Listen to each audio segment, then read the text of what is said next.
Well, good morning.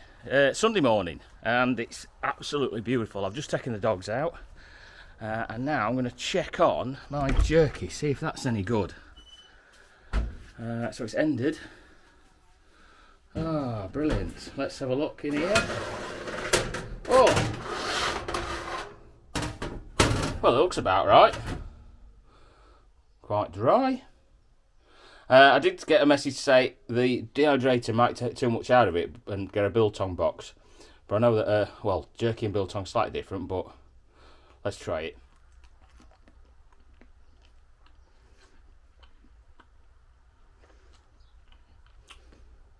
I'm happy with that. Yeah. Right, that's a success. Just not a great deal of it, so it's not going to last long.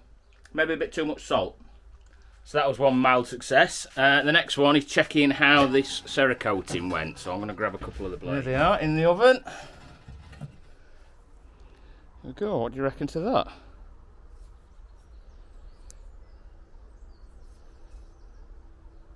I'm happy with that. Maybe another coating on it, just to see how it comes.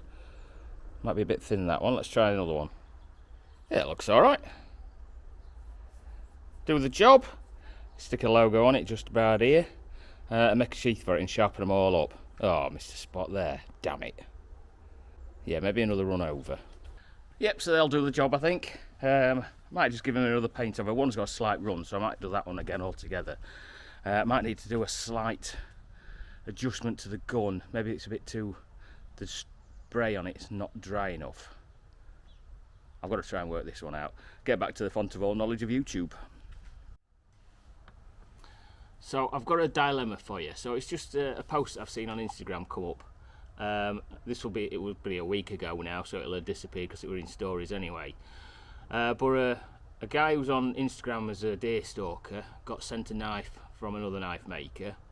Yeah, it's not my dilemma. And basically the knife that he got sent just wasn't up to scratch. Probably by the sound of it, it sounds like it didn't cut or wouldn't cut the mustard. Got in touch with the knife maker, obviously, sent it back to him, or the guy said send it back and I'll sort the knife out for you, and then send you another one to make sure he gives a decent review. Or the guy said he would give him a decent review if the knife was right and the process, everything followed on, everything, he sorted all the problems out, but communication stopped. So I think this post was really to try and get this bloke to get in touch with him. Now, I would, as a knife maker, probably as a deer stalker as well, if somebody gave me a knife to have a look at, I wouldn't want to do a review because I don't think it's fair me doing reviews on other people's knives as a knife maker. I'd definitely give them constructive feedback. I'm quite happy to give people constructive feedback, and also ways of sort of like improving the build techniques. I got that from other knife makers, one of them being Ben Orford. Just a few little tips here and there can bring him knife making on no end. But would you as a buyer would want to know who this person was? Do you think it's fair who this person is? And then, to be honest, would you, if somebody sent you something to say, have a look, see what you think of this, would you publicly say that it was crap and terrible, and or would you just leave it at that? I think either way, you need some big cojones, I think, to be able to go out and publicly slag somebody off, because I don't think it's fair on anybody. However, it all depends on what company it is. Now, if it was a company like, not saying that any of these are bad knives at all, but like Buck Knives or Benchmade or anything like that, and they made a poor knife and you were using it and for some reason it didn't hold an edge or the steel was soft or whatever and the temper were knackered, then I think they're big enough to be able to cope with it all. But as a small knife maker, it's definitely not an easy business to get into, but you need to be able to back up what you're making. Would you be happy to have the feedback rather than somebody giving you a terrible review? But yeah, it's an interesting one, but let me know what you think about this one, because one, would you want to know who it was? Two, if it was given to you to test out, would you say who it was?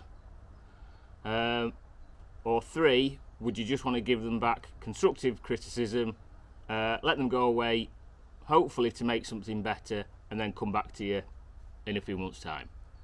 I think the problem with this one is that the communication just stopped.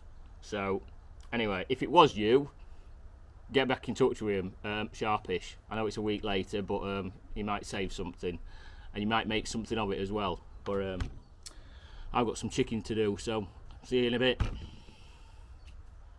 Right, I've done a slight change with me old Traeger here.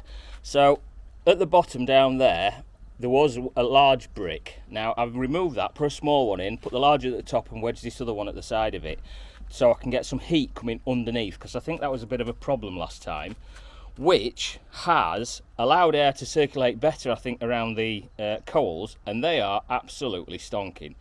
I could probably smelt steel in them if I put a bit of air into it.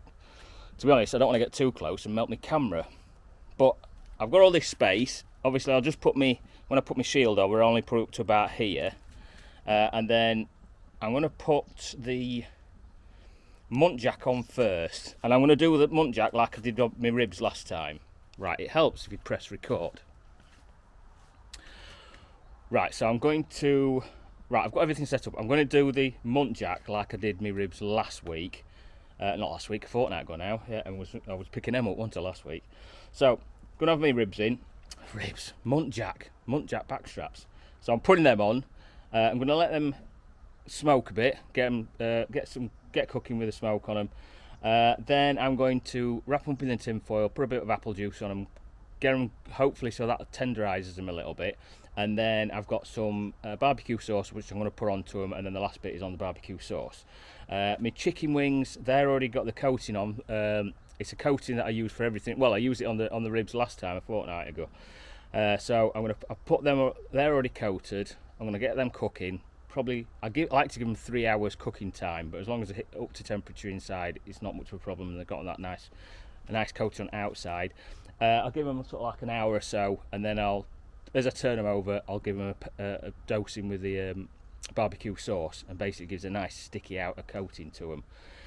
So I'll just need to go and get them, and then I can bang them on.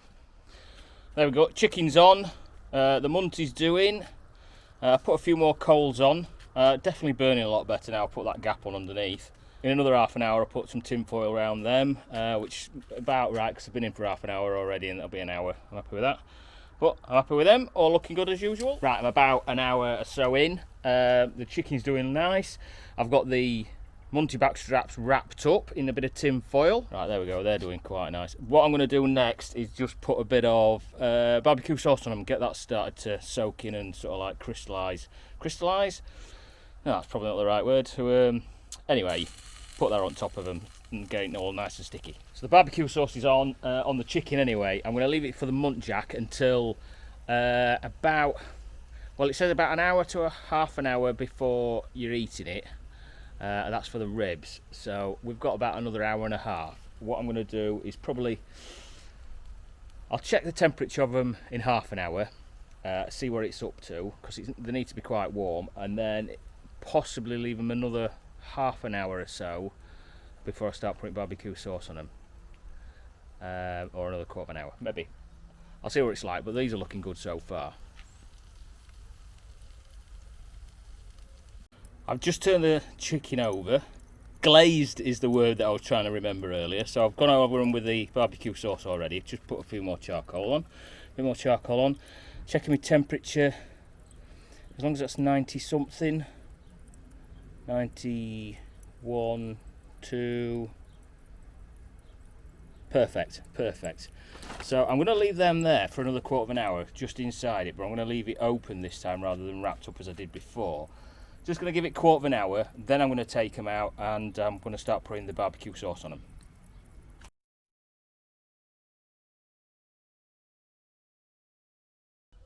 I'll say, yeah, it looks a mess. It must have been me that's done it. Right, I just thought I'd have a sit with them for basically just to let you know how this week's gone. Obviously, it's been a week since we picked her up from hospital, and but it seems to have gone all right, hasn't it? Yeah. I've touch wood, we've done alright, haven't we? Yeah. We've not had any setbacks, thank goodness. Everything seems to be still going according to plan. I've still not had any pain. The only discomfort really I've had is the stitches pulling. Yeah, yeah, where there's a bit of swelling. You can especially see sort of like that last bit, just where the end of the thread is, where it looks like it's been tightened up quite a bit, and it's just there. It's a bit sore, isn't it? Yeah. But in terms of everything else, I'm doing really well. Still on steroids, which have made you a bit manic. Yes, to say the least. So she's supposed to have a bit of rest, and then she has steroids that make her go a bit manic. Yeah, so it's definitely a counteractive combination. You've had to say a couple of times about, I think you need to sit down. Yeah. But yeah, that's been the hardest, really, hasn't it, in terms of trying to juggle doing something so I sleep on a night, but then not doing too much that I knacker myself up and put myself backwards. It's been a bit of... I mean, you haven't had, it's pain-wise, you haven't had really any problems, have you? Because they gave you morphine at the hospital. And I've still got it. Still got it, so... Still not used it. Up for a deal. Yeah. But no, like again, touch wood, I've had no pain at all. The last time I had any kind of pain relief was that night I came home. Didn't really need it, but I wasn't sure how I was going to sleep in our bed. And especially with the first night home and a plaster on my head. Yeah. So I took a couple of paracetamol. That's the last time I took any kind of pain relief. No. I've had nothing since. No, and we're checking you in tomorrow morning into doctors to get the stitches taken. Dinner time, but dinner time-ish to get the stitches taken out. There's about 25 or 6 of them that I counted. Yeah. So whacking great big scar. Yeah. Luckily, it's sort of like from the hairline up, so it's not as if it's easily visible. It's only because you've got like a few shaving patches where he was putting the dots on you and where they've cut it down where there's but everything's going well in it. Yeah, everything's going really well. Next plan is, like I say, tomorrow dinner time, stitches are out. Yeah. The people that actually kind of saw there was an issue, which was the eye clinic, we've got an appointment with them on Friday. And we're still probably maximum 3 weeks away from getting lab results. Yeah, still got to wait for those lab results, which is where it's basically the guarantee of that it's an all clear, isn't it? But all clear, cancer, speed of growth. Yeah. That's what it's going to tell us. We'll have an idea then whether I've had it from the teens, whether I've had it for like the last year, and again whether it's benign or cancerous. Yeah, so like fingers crossed, that's the way. Yeah. Well, hopefully, can't say out just yet until we get it through, but it's all looked hopeful. I mean, the consultant was happy with everything. He seemed to get through, like, and get it out quick enough, so it weren't as if, I mean, some people were struggling in there, weren't they, for different things, but yeah, that was very much of an eye opener, and that did scare me with a couple of things that were going off, thinking that could have been me. And especially when you're on the sort of same ward as everybody else, like it's got a little bit scary and a little bit wow. Question your own mortality, I suppose. Yeah, definitely. But certainly the consultant thinks he's got everything. Yeah. So now it's a case of waiting, I think, for the results, and then we'll see the consultant. And then again. hopefully then that'll be about it. Yeah. So we hope. Yeah. So we're just basically just waiting. Knocking camera. Just waiting for those results. Getting stitches out tomorrow. It's just a case of just cracking on and seeing what happens next, isn't it? And try and take it easy. Yeah. Try and take it easy. I mean, but you can't tell her. Typical woman. But anyway, thank you very much, guys. I'll start again, back again in workshop at some point, because obviously we're going to doctors. But there we go. Thank you very much, and we'll see you later. See you later, guys. Bye.